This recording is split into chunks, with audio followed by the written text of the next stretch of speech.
아이 유치원에서 만난 또래 엄마. 밝고 다정한 성격에 금세 마음이 갔고 매일 커피 한 잔에 웃음을 나누는 사이가 됐어요. 그런데 그날 아이들 사진첩을 보던 중 그 여자 입에서 나온 한마디. 남편이 혹시 이정훈 씨 아니에요? 그 순간 온몸에 소름이 돋았어요. 숨이 턱 막히고 가슴이 쿵 하고 내려앉는 소리까지 들릴 정도였죠. 설마 했던 일이 정말 눈앞에서 벌어지고 있었습니다. 내가 믿고 살아온 남자, 그리고 그 남자의 과거가 바로 내 옆에 있었던 거예요. 그럼 오늘의 사연 시작하겠습니다. 아침 8시 20분. 딸 하윤이를 유치원에 데려다주는 일은 나의 하루 중 가장 분주한 시간이다. 세수도 대충, 커피도 못 마신 채 대충 머리만 묶고 뛰쳐나가는 일이 다반사지만 유일하게 위로가 되는 건 하윤이 반 앞에서 마주치는 지우 엄마였다. 처음엔 그냥 마주칠 때마다 인사만 나누던 사이였는데 어느 날부터인가 아이들 픽업 시간에 커피를 같이 마시게 됐고 그녀와 대화하는 시간이 생각보다 편하단 걸 알게 됐다. 하윤이 엄마 오늘도 바빴어요. 아, 네 진짜 아침마다 전쟁이에요. 저도요. 지우가 양말 한 짝이 없다고 울고불고 난리라니까요. 하하 애들 다 그렇죠 뭐. 근데 하윤이 아빠는 집에 일찍 들어와요. 그 질문이 조금 의외였다. 아니 굳이 그런 걸 왜 묻지? 싶기도 했지만 나도 모르게 웃으며 대답했다. 네, 남편이 딱히 야근도 없는 편이라 항상 저녁 같이 먹어요. 지우 엄마는 고개를 끄덕이며 말없이 나를 바라봤다. 그 눈빛이 어쩐지 익숙한 듯 낯설었다. 며칠 뒤 하윤이와 지우가 서로의 집에 놀러 가고 싶다고 해서 우리는 주말에 작은 약속을 잡았다. 지훈의 집으로 먼저 가기로 하고 간단한 케이크를 들고 방문했다. 하윤이 엄마 여긴 처음이죠? 들어와요. 지우 엄마의 집은 깔끔하고 정돈되어 있었다. 거실 구석에 놓인 액자 하나가 눈에 들어왔는데 그 사진 속 남자의 뒷모습이 어딘가 익숙했다. 머리카락, 체형, 심지어 입고 있는 셔츠까지 저기 이 사진에 있는 분 혹시 지우 아빠예요? 그녀는 잠시 멈칫하더니 고개를 끄덕였다. 응, 오래전 사진이야. 이혼하기 전. 나는 아무 말도 하지 못한 채 입술만 꾹 다물었다. 사진 속 남자. 그건 내 남편이었다. 그날 이후 나는 자꾸만 그 사진이 떠올라 밤잠을 설치기 시작했다. 아니겠지. 아닐 거야. 우연이겠지. 머릿속에선 합리화를 반복하면서도 내 안의 촉은 너무나도 명확했다. 결국 며칠 뒤 하윤이 앨범을 같이 정리하던 날 지우 엄마가 내게 조용히 물었다. 남편 이름이 이정훈 씨 맞죠? 나는 얼어붙은 채 아무 말도 하지 못했다. 그녀는 내 표정을 보며 고개를 끄덕였다. 그 사람 내 전 남편이에요. 세상이 무너졌다. 숨이 막혔다. 뭔가에 뒤통수를 세게 맞은 것처럼 멀쩡했던 일상이 와르르 무너져 내리는 소리가 들렸다. 그럼 지우는 그 사람과 내 사이에서 낳은 아이예요. 나는 당신 남편의 전 부인이에요. 그 말은 내 귀에서 천천히 번져갔다. 그리고 내 안의 모든 믿음을 부수고 있었다. 그날 집으로 돌아오는 내내 나는 아무 말도 할 수 없었다. 하윤이는 뒷좌석에서 무언가 제잘거리고 있었지만 그 말들이 내 귀에 들어오지 않았다. 운전을 하면서도 손끝이 떨렸고 어깨에 잔뜩 힘이 들어간 채 브레이크를 밟는 내내 머릿속은 지우 엄마의 말로 가득했다. 그 사람 내 전 남편이에요. 말이 돼? 아니 진짜 말이 되냐고. 어떻게 이런 일이 있을 수가 있어? 내가 그렇게 가까이 지냈던 사람이 내 남편의 전 부인이라니.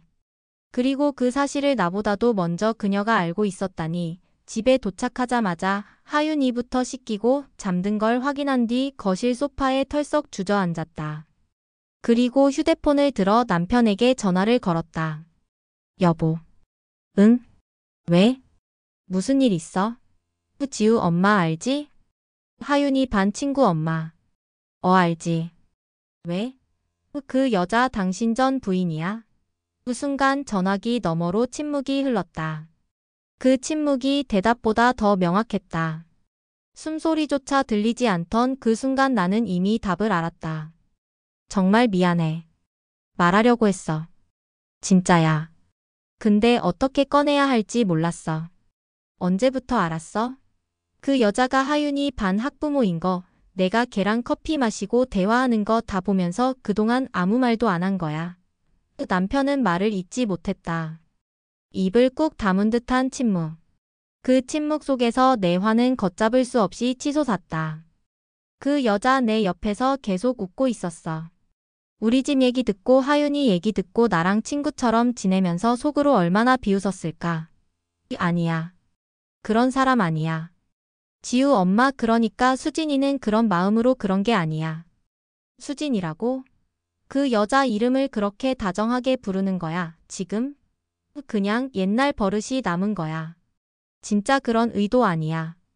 전화기를 손에 든 채 나는 머리를 부여잡았다. 어떻게 해야 하지? 지금이라도 유치원을 바꿔야 하나? 하윤이는 죄도 없이 친구 하나 잃게 될 텐데 이 모든 걸 하윤이에게도 말해야 할까? 그날 밤 나는 거의 한숨도 자지 못한 채 계속해서 남편의 과거를 검색했다. 혹시라도 숨긴 게 또 있진 않을까? 그 여자와 아직도 연락을 하고 있었던 건 아닐까? 나라는 존재가 갑자기 이유가 아닌 이전의 그림자 속에 갇힌 기분이었다. 다음 날 나는 다시 지우 엄마를 마주해야 했다. 그녀가 나를 향해 미소 지으며 다가왔을 때 나는 무표정하게 말했다. 우리 따로 얘기 좀 해요. 유치원 옆 카페. 어제와 똑같은 자리였지만 분위기는 완전히 달랐다. 내 앞에 앉은 지우 엄마 아니 수진 씨는 내 눈을 피하지 않았다. 오히려 더 담담한 얼굴이었다. 언제부터 알았어요? 내 남편이 그 사람이었다는 거. 그녀는 커피를 한 모금 마시고는 조용히 입을 열었다. 처음엔 몰랐어요. 그냥 하윤이 성이 이씨라 설마 했죠. 근데 어느 날 하윤이 아빠 픽업 오는 걸 봤어요. 그날 확신했어요. 나는 숨을 삼켰다. 그렇다면 최소 몇 달은 알고 있었단 얘기다. 그동안 내 앞에서 그녀는 무슨 생각을 하고 있었을까? 그럼 왜 말을 안 했어요? 그렇게 나랑 커피 마시고 육아 얘기 나누고 그 시간들 다 뭐였죠? 솔직히 말해요. 말할 용기가 없었어요. 당신이 너무 착해서 너무 좋은 사람이어서 내가 그 입을 여는 순간 모든 게 무너질까봐. 나는 손에 힘을 주며 고개를 저었다. 착해서요? 그럼 나를 우습게 봐도 되는 거였어요. 내가 그 사람이랑 결혼한 줄 뻔히 알면서 그럼 당신이 내 옆에 있었던 건 뭐예요? 수진 씨는 눈을 감았다가 천천히 떴다. 그 눈에 분명히 죄책감이 있었다. 하지만 나는 그게 오히려 더 괘씸하게 느껴졌다. 난 당신이 불쌍했어요. 그 말에 나는 얼굴이 확 달아올랐다. 뭐라고요? 내가 결혼했을 땐 그 사람 참 잘해줬어요. 근데 아이 생기고 몇 달 지나니까 달라지더라고요. 바람을 피웠고 나 몰래 사업한다고 돈도 날렸고. 지우 돌잔치 앞두고 결국 집을 나갔어요. 나는 아무 말도 하지 못했다. 그녀가 이어서 말했다. 그런 사람이 당신이랑은 다시 결혼하고 아이까지 낳았다는 걸 알았을 땐 처음엔 질투도 났어요. 왜 쟤한텐 다르게 대하지? 그런 생각도 들었고. 근데 당신을 보니까 알겠더라고요. 당신이 뭘 몰라서 그런 거라는 걸. 나는 그제야 그녀가 나를 바라보던 눈빛의 정체를 알게 됐다. 동정. 그리고 연민. 하지만 거기엔 분명 따뜻함도 있었다. 그래서 그냥 친구처럼 지내기로 했어요. 하윤이랑 지우도 너무 잘 지내고 있고 당신이 상처받을까봐 그랬어요. 그게 잘못이었겠죠. 나는 말없이 커피잔을 바라봤다. 머릿속이 복잡했다. 그녀를 미워해야 맞는 건데 이상하게도 그녀의 말이 하나도 틀리지 않았다는 게 더 괴로웠다. 그때 그녀가 내게 말했다. 정훈 씨 아직도 당신한테 다 말 안 했죠? 나는 그녀를 빤히 바라봤다. 그 말은 내가 아직 모르는 무언가가 있다는 뜻이었다. 말 안 했을 거예요. 그 사람 자기 약점은 죽어도 말 안 하거든요. 나도 이혼하고 나서야 겨우 알게 된 거니까. 내 심장이 쿵 하고 한 번 더 내려앉았다. 무슨 얘긴데요? 수진 씨는 고개를 돌리며 말했다. 그 사람 아이 하나 더 있어요. 우리 지우 말고. 당신이랑 결혼하기 전에 만든 애예요. 나는 숨을 멈췄다. 그리고 그 순간 모든 것이 다시 뒤흔들리기 시작했다. 아이요? 내 목소리가 떨렸다. 수진 씨는 잠시 말을 멈췄다. 그리고 무겁게 고개를 끄덕였다. 그래요. 그 사람 당신이랑 결혼하기도 전이었어요. 지우랑도 만나기 전에. 그럼 총 몇 명인 거예요? 나랑 하윤이, 수진 씨랑 지우, 그리고 또 다른 아이? 수진 씨는 잠시 눈을 감았다가 떴다. 이름은 은결이. 나는 직접 본 적은 없어요. 그 아이는 정훈 씨가 혼자 책임진다고 했어요. 근데 그때도 이상했어요. 책임진다면서 정작 같이 사는 건 아니라니까. 나는 숨을 삼켰다. 남편은 나한테 그런 얘기를 한 적이 없었다. 결혼 전 그의 과거에 대해 물었을 때도 그저 정리된 관계라는 말만 반복했었다. 그 정리가 아이까지 포함된 이야기였던 건가 어디 있어요? 그 아이는 지금 어디 있는지 알아요? 수진 씨는 고개를 저었다. 모르겠어요. 그냥 정훈 씨가 정기적으로 어딘가에 송금하고 있다는 말만 들었어요. 그 아이의 엄마한테. 나는 머리를 감싸 쥐었다. 숨이 막혔다. 어쩌면 나란 사람은 이 사람 인생의 세 번째 실수일지도 모른다는 생각이 들었다. 그때 휴대폰이 울렸다. 정훈이었다. 정훈 마이너스 발신자. 심장이 다시 뛰기 시작했다. 나는 깊은 숨을 들이쉬고 전화를 받았다. 왜 안 들어와? 어디야? 회사였는데 지금 집으로 가는 중이야. 하윤이 데리러 가려다가 네가 데려갔단 얘기 듣고. 나는 조용히 말했다. 우리 얘기 좀 해야겠어. 그래, 나도 할 말 있어.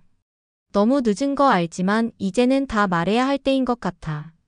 나는 수화기를 내려놓고 카페 밖으로 나왔다. 햇살은 따뜻했지만 내 속은 싸늘하게 얼어붙어 있었다. 집으로 돌아온 뒤 하윤이를 재우고 남편과 마주 앉았다. 그는 내 눈을 제대로 보지 못한 채 고개를 숙였다. 수진이랑 너랑 얽힌 거. 정말 몰랐어. 유치원에서 그렇게 만날 줄은 상상도 못했고 그래서 더 말 못했어. 그래. 그럴 수 있지. 근데 은결이 얘긴 왜 안 한 거야? 그는 눈을 질끈 감았다. 그리고 잠시 후 조용히 입을 열었다. 은결이는 내가 어릴 때 만났던 여자와의 사이에서 생긴 아이야. 책임지겠다고 했고 지금도 생활비 보내고 있어. 그 여자랑은 지금도 연락은 거의 안 해. 아이만 가끔 안부 묻는 정도지. 그걸 왜 숨겼어? 결혼 전에 그런 얘기 하나쯤은 해야 했던 거 아니야?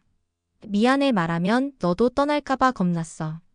그 순간 나는 마음속 어딘가가 툭 하고 무너지는 소리를 들었다. 그래, 결국 이 사람은 자기가 두려워서 나를 속인 거였다. 그 아이는 하윤이랑 연락하고 지내?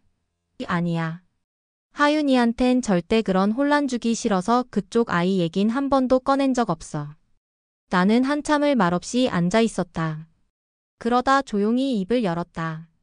난 이제 어떻게 해야 할까? 당신 믿고 결혼한 건데 지금 보니까 당신 삶의 절반도 몰랐던 것 같아. 그는 말을 잇지 못하고 그저 내 앞에서 고개를 숙인 채 손을 움켜쥐고 있었다. 나는 그날 밤 하윤이 얼굴을 오랫동안 바라봤다. 무슨 일이 있어도 이 아이만은 세상에 거짓 없이 키우고 싶었다. 며칠이 지났다. 남편은 눈치를 보며 조심스럽게 행동했고 나는 평소보다 말수가 줄었다. 하윤이 앞에서는 최대한 평소처럼 행동했지만 내 안에서는 무언가 계속 금이 가고 있었다. 그러던 어느 날 유치원에서 긴급 소집 통지 문자가 왔다. 내용은 이랬다. 최근 학부모 간 갈등 관련 아이들 간의 유언 비어가 발생하고 있습니다. 긴급 학부모 회의를 열고자 하오니 전원 참석 바랍니다. 나는 이게 무슨 소린가 싶어 바로 수진 씨에게 전화를 걸었다. 수진 씨, 문자 받았어요. 무슨 일인 줄 알아요? 그녀는 조용히 한숨을 쉬었다. 하윤이랑 지우가 유치원에서 싸웠대요. 지우가 하윤이는 내 동생일지도 몰라라고 말했다가 하윤이가 울면서 반 아이들한테 퍼졌나 봐요. 나는 그대로 핸드폰을 쥔 손에 힘이 들어갔다. 뭐라고요? 그럼 하윤이가 지금 무슨 상황인지도 모르고 나도 깜짝 놀랐어요. 지우가 집에 와서 우는데 이상하게도 그냥 혼낼 수가 없었어요. 자기도 헷갈리는 거죠. 이 상황을 아이가 어떻게 받아들이겠어요. 회의는 유치원 강당에서 열렸다. 아이들은 교실에 모여 있었고 학부모들은 어색한 얼굴로 자리를 채웠다. 원장은 조심스럽게 입을 열었다. 최근 몇몇 아이들 사이에서 가족에 대한 유언 비어가 오가면서 감정 다툼이 일어났습니다. 정확한 사실은 모르나 아이들에게 혼란을 줄 수 있어 학부모님들께 조심을 부탁드리는 자리입니다. 말을 마친 원장은 정훈과 나를 슬쩍 바라보았다. 그 시선엔 분명히 무언가 알고 있다는 눈치였다. 나는 고개를 떨구었다. 회의가 끝난 뒤 나는 수진 씨와 잠시 따로 대화를 나눴다. 이 상황 계속 방치할 순 없을 것 같아요. 그럼 어떻게 해야 할까요? 지금 진실을 아이들한테 말하자고요? 나는 잠시 고민했다. 하지만 고개를 저었다. 아니요. 우선 우리부터 정리해야 할 것 같아요. 우리 어른들 사이에서. 그날 저녁 남편과 다시 마주 앉았다. 정훈 씨. 지금 가장 큰 문제는 우리가 어른인데 아이들보다도 더 솔직하지 못하다는 거예요. 그는 고개를 끄덕였다. 맞아. 나 이제 솔직해질게. 너한테 다 털어놓고 다시 시작하고 싶어. 나는 그의 눈을 똑바로 바라보았다. 그럼 시작해요. 은결이 얘기부터 우리 결혼 생활까지. 당신의 과거뿐 아니라 지금 우리가 어떻게 함께 살아갈 건지까지. 그날 밤 우리는 처음으로 긴 대화를 나눴다. 싸움이 아니라 진짜 대화였다. 그리고 깨달았다. 우리는 지금 처음부터 다시 연애를 시작하는 중이라는 걸. 며칠 뒤 정우는 은결이와 관련된 서류를 내게 보여줬다. 생활비 송금 내역부터 유전자 검사 결과, 그리고 아이의 이름이 적힌 병원 진료 기록까지. 그중 하나, 보호자 김정훈 그 한 줄이 내 심장을 쿡 하고 찔렀다. 은결이는 지금 어디 있어? 제주도. 아이 엄마가 내려가서 살고 있어. 나한텐 연락 안 하겠다는 말 남기고선 그래서 지금은 완전히 연락 끊긴 거야. 응. 아이에 대한 최소한의 정보만 공유받아. 언제부터였을까 내가 뭔가를 자꾸 감추게 된 게. 정훈의 눈동자는 어디론가 빠져들 듯 멍해졌다. 수진이랑도 그랬고 너한테도 결국 이렇게 됐고 다 내 책임이야. 나는 말없이 앉아 그가 펴놓은 서류들을 바라봤다. 거기 적힌 건 단지 정보가 아니라 우리가 함께한 시간 동안 그가 숨겨온 무게들이었다. 정훈 씨. 응? 나는 그 아이를 원망하지 않아요.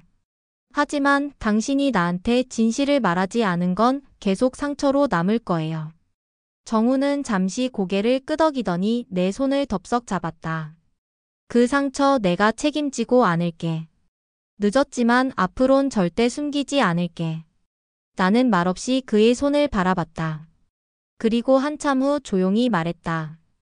이걸 계기로 우리 관계를 다시 시작하자.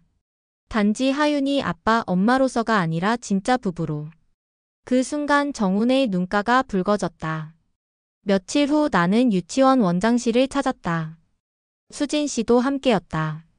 우리는 사전에 아이들에게 가정 이야기를 더 이상 퍼뜨리지 말 것을 약속했고 아이들도 혼란을 줄이기 위해 유치원 측과 대화를 나눴다. 수진 씨, 지우도 힘들 거예요. 그 아이가 느꼈을 혼란 우린 어른으로서 잘 감당해줘야 해요. 맞아요. 지우가 그날 울면서 물었거든요. 하윤이 진짜 내 동생이야? 근데 나도 대답을 못했어요. 나는 그녀의 손을 꼭 잡았다. 우리 아이들이 다치지 않도록 이제부터라도 정말 어른처럼 굴어야죠. 그날 이후 정훈과 나는 결혼 생활을 다시 정비해 나갔다.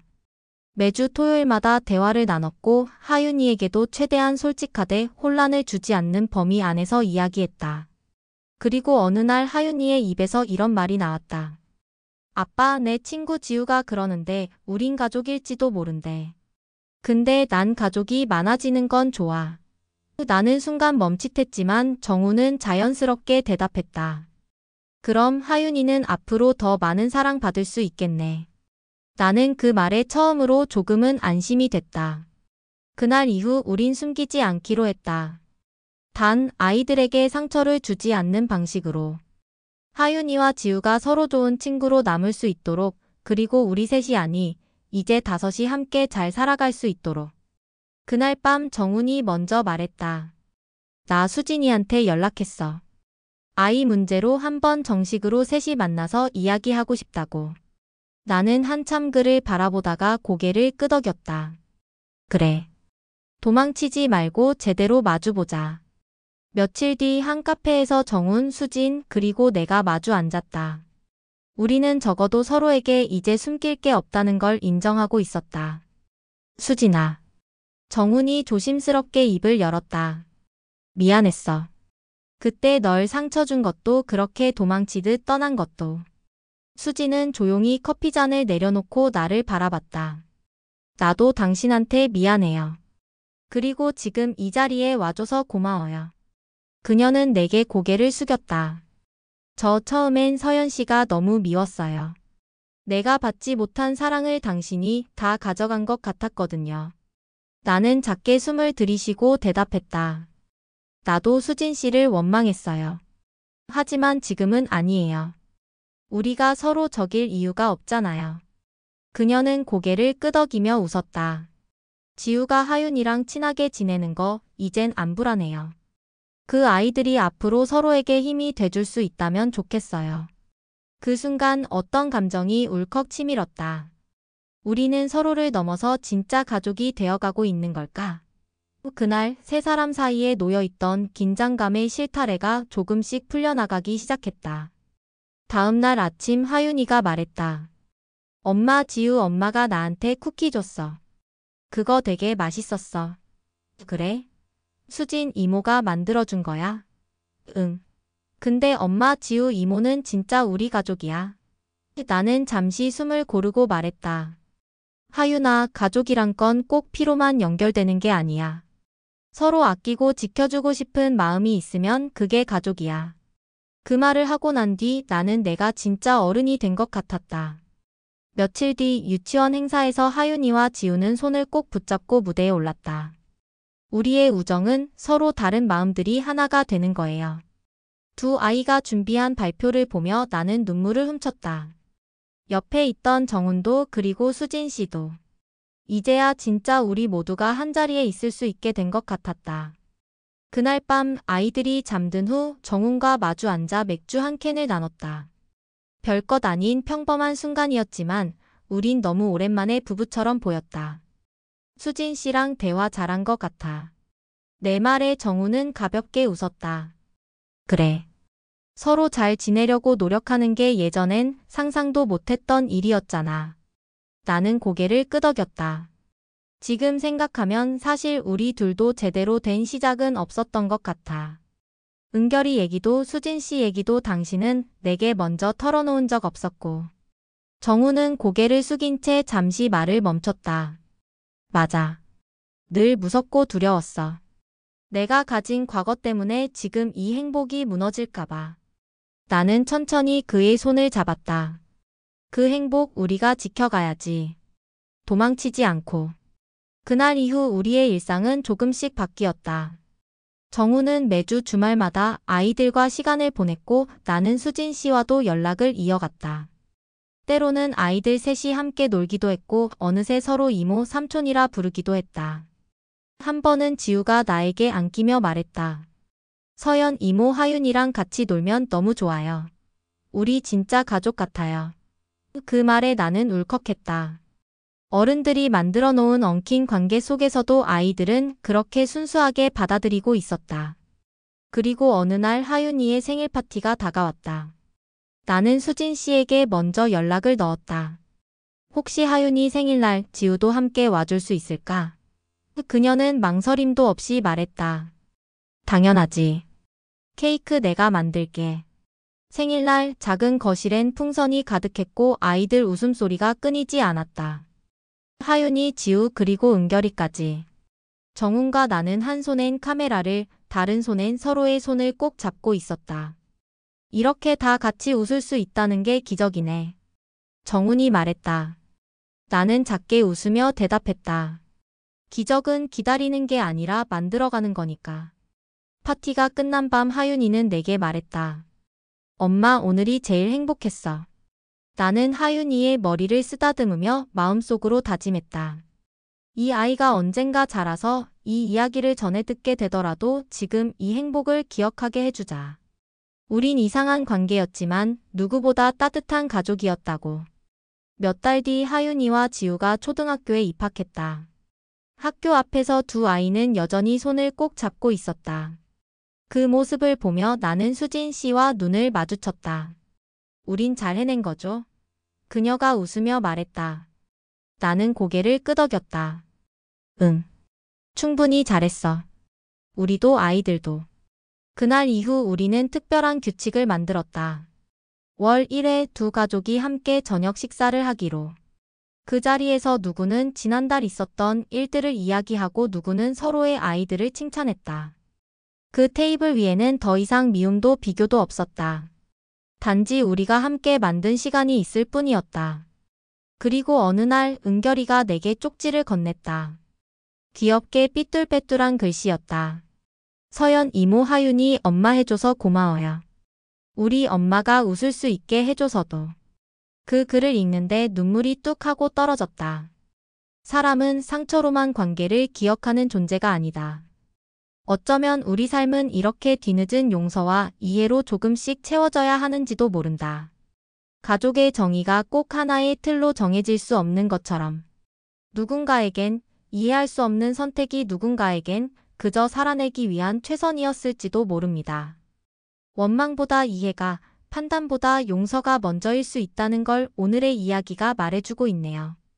시청해주신 여러분 진심으로 감사합니다. 이 이야기가 마음에 와 닿으셨다면 구독과 좋아요 한 번씩 그리고 댓글로 응원해주세요. 지금까지 미소 한 줌 이야기였습니다. 감사합니다.